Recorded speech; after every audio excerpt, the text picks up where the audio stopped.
Okay, good afternoon, Mr. Kaplan. Welcome in Holland. Welcome at the Academy for Leisure. First of all, could you please introduce yourself? Sure. My name is Soren Kaplan. I'm a partner in a small consulting firm called Innovation Point. I'm located in San Francisco, California, and I spend a few weeks a year here in Breda teaching in the Imagineering program at NHTV. Ah, very nice. Why are you here at the Academy for Leisure today? I met Diane Neese, who is the director of the program, a number of years ago, and for the past 4 years I have been teaching in the program, and I teach both innovation and new business models, as well as appreciative inquiry for organizational innovation and change to the students every year. So I am here today in my last day of teaching the master's students in the program. Well, it's very interesting. I have one specific question. What do you think is the role of Imagineering for the future? Because the role of Imagineering for the future is an important one.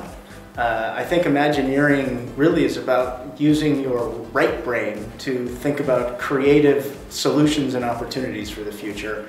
And so I think as businesses realize some of the challenges and opportunities that we all face worldwide require new ways to think about new solutions. And so I think Imagineering is all about how to think differently, how to come up with new ideas and figure out new ways to do things. And so I think that whether you're in leisure, whether you're in business, whether you're in education, Imagineering can play a role in all of that. Can you tell us something about your new book? I just wrote a book called Leapfrogging, and leapfrogging really means how do you overcome and leapfrog over your assumptions and your mindsets so that you can create whole new ideas and solutions to existing challenges or whole new opportunities. So how do you leapfrog your mindsets to leapfrog the competition, customer expectations, or the market to create new things or to transform the existing ways of doing business. So what is the big idea of your book? The big idea is actually a pretty simple idea. The big idea of leapfrogging is basically that anyone can create business breakthroughs. You can be in a big company, you can be in a small startup, you can be in a nonprofit organization, but business breakthroughs can be created by anyone. Think about the first time you touched an iPhone or an iPad or experienced some innovation. When we experience them for the first time, we get a feeling of surprise, of intrigue, of delight. So the first thing is that business breakthroughs give us a positive feeling of surprise. The second thing, though, is that in order to create business breakthroughs, we have to go through a process where we have to deal with ambiguity and uncertainty and essentially find various surprises for ourselves that give us new insights into new possibilities, whether it's for customers or for the market. We need to surprise ourselves in order to come up with new things that will surprise other people. So the big idea of leapfrogging is very simple. Business breakthroughs provide surprise to customers in the market, but in order to create them, we have to find surprise for ourselves in various ways. What inspired you to write the book? Or to write it? I've spent over 20 years working in big companies. I used to run the strategy and innovation group at HP in the Silicon Valley. I've worked with little startups and I've worked with nonprofits. And one thing I've seen over and over is that leaders are looking for bigger and better ideas, ideas that make them different in the market, but also provide a difference to the market. And so essentially leaders are looking and organizations are looking for breakthroughs. And so what I wanted to do was try to create a way to talk about breakthroughs through leapfrogging that anyone can understand and can apply to anyone and really simplify the whole idea of breakthrough innovation.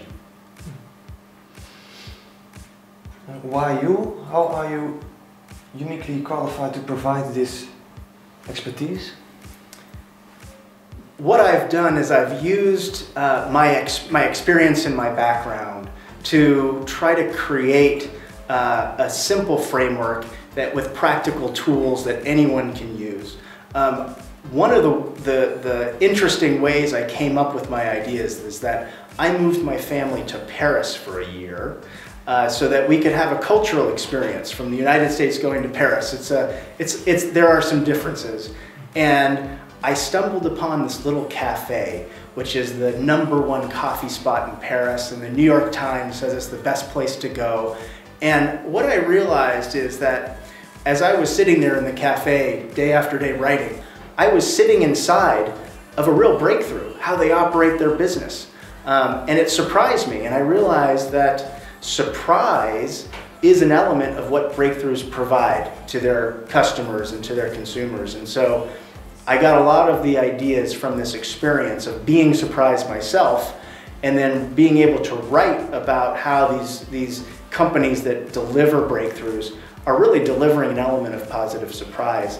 And then the process they go through, they have to be surprised themselves as they create these new solutions. How will your readers benefit from reading your book? Why do you hope is there a takeaway? There are a number of benefits to the whole idea of leapfrogging. One of them is understanding the mindsets and the ideas that you need to adopt in order to overcome your existing assumptions about how things work so you can come up with new ideas.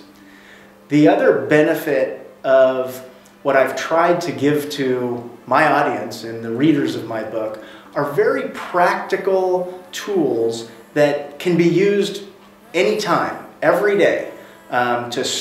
To start the process of creating breakthroughs or during the process of creating your breakthroughs. And so what I try to give is an understanding of the strategy and the theory behind it, but then very practical tools that anyone can use to move their breakthroughs forward. Well, thank you very much for this interview and for your time, and enjoy your stay. Thank you.